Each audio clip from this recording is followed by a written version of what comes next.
भारतीय संविधान नागरिकों को कितने प्रकार का मौलिक अधिकार क्या है प्रदान करता है? तो 8, 7, 6, 5। आप बताएंगे कि इसका आंसर क्या होगा? तो चलते हैं। तो बताता है भारतीय संविधान नागरिकों को 6 प्रकार का क्या है मौलिक अधिकार देता है। तो आपसे पूछा जाएगा कितने मौलिक अधिकार भारतीय संविधान के द्वारा दिया गया? 6 प्रकार का अधिकार दिया गया।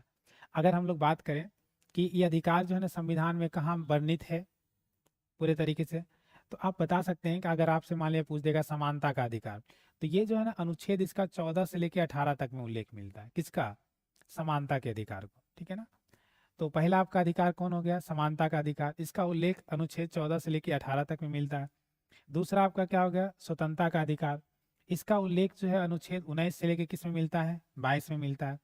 तीसरा जो आपका हो गया शोषण के विरुद्ध अधिकार। इसका उल्लेख जो है अनुच्छेद कितना? 23 से लेकर 24 में मिलता है। चौथा जो आपका हो गया वो धर्म की स्वतंत्रता का अधिकार। इसका उल्लेख अनुच्छेद जो है 25 से लेकर कहाँ तक? 28 में मिलता है। अगला है सांस्कृतिक और शिक्षा संबंधी अधिकार। इसका उल्लेख संविधान के अनुच्छेद 30, 29 और 30 में मिलता है। अगला है संवैधानिक उपचार का अधिकार। इसका उल्लेख अनुच्छेद किस में मिलता है? 32 में। तो आपसे पूछा जाएगा मौलिक अधिकार कितना? 6। पहला कौन? समानता का अधिकार। दूसरा कौन? स्वतंत्रता का अधिकार। तीसरा कौन? शोषण के विरुद्ध अधिकार। चौथा क्या? धर्म की स्वतंत्रता का अधिकार। पांचवा क्या? सांस्कृतिक और शिक्षा संबंधी अधिकार। छठा क्या? संवैधानिक उपचारों का अधिकार।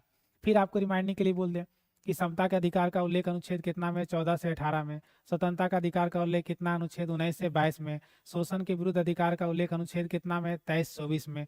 और धर्म की स्वतंत्रता का अधिकार का अनुच्छेद कितना में? 25 से 28 में। सांस्कृतिक और शिक्षा संबंधी अधिकार अनुच्छेद कितना में? 29 से 30 में। और संवैधानिक उपचार का अधिकार अनुच्छेद कितना में है? 32 में। ये सारा टॉपिक भी आगे आप जब पढ़ना होगा तो आप इसको पढ़ने के लिए डिटेल सेशन आप डाउनलोड कर लीजिए।